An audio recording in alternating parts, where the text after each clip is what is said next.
Bismillahirrahmanirrahim. Assalamualaikum warahmatullahi wabarakatuh. Halo teman-teman, berjumpa lagi dengan saya Wahyu Ningtyas Fani Puspita di channel Wahyu Ningtyas Fani Puspita.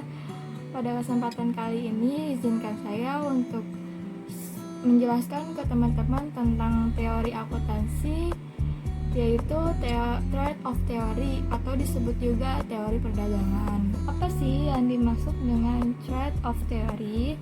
Teori ini adalah teori yang mengemukakan bahwa perusahaan akan memaksimalkan nilai perusahaan berdasarkan pertimbangan akan memegang kas dan keuntungan dari memegang kas tersebut. Dalam hal ini, perusahaan akan melakukan cash holding dikarenakan adanya keuntungan yang berasal dari dua motif, yaitu yang pertama transaction motive atau motif transaksi, yang kedua precautionary motive atau motif berjaga-jaga. Yang pertama, keuntungan dari transaction motive atau motif transaksi adalah perusahaan bisa menghemat biaya transaksi dengan menggunakan kas sebagai alat pembayaran selain melakukan likuidasi pada aset. Yang kedua, keuntungan dari precautionary motive atau motif berjaga-jaga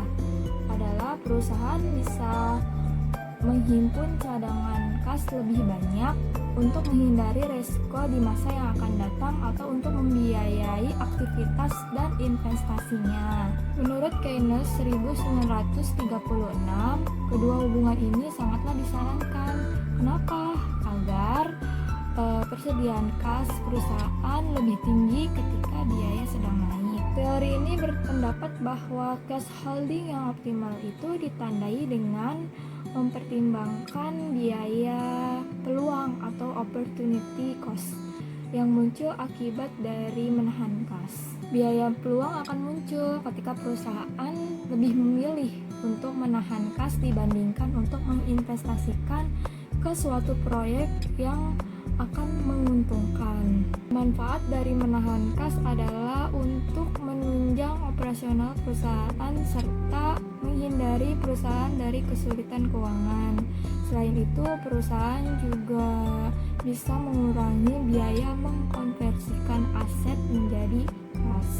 Trade of theory berkaitan dengan cash holding di dalam penelitian ini dikarenakan cash holding perusahaan dikelola dengan cara mempertimbangkan batasan antara biaya dan manfaat dari menahan kas.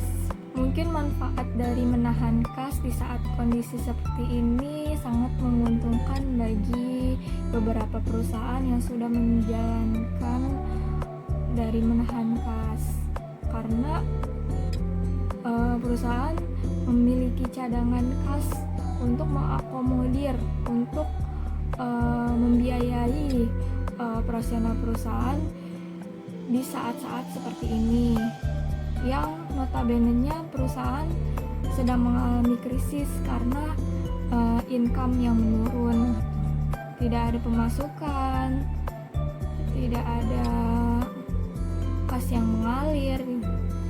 Jadi sangatlah menguntungkan bagi perusahaan yang sudah menjalankan hal tersebut.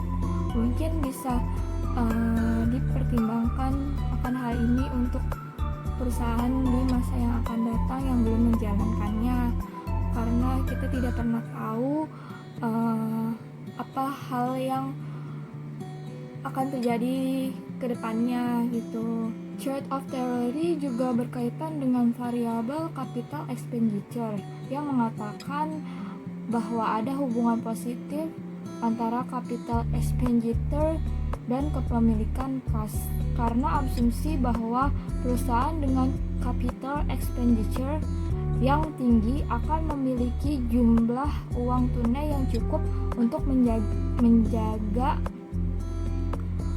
bagi biaya transaksi yang berkaitan dengan modal luar dan peluang biaya ketika suatu perusahaan memiliki rencana untuk melakukan investasi yang besar.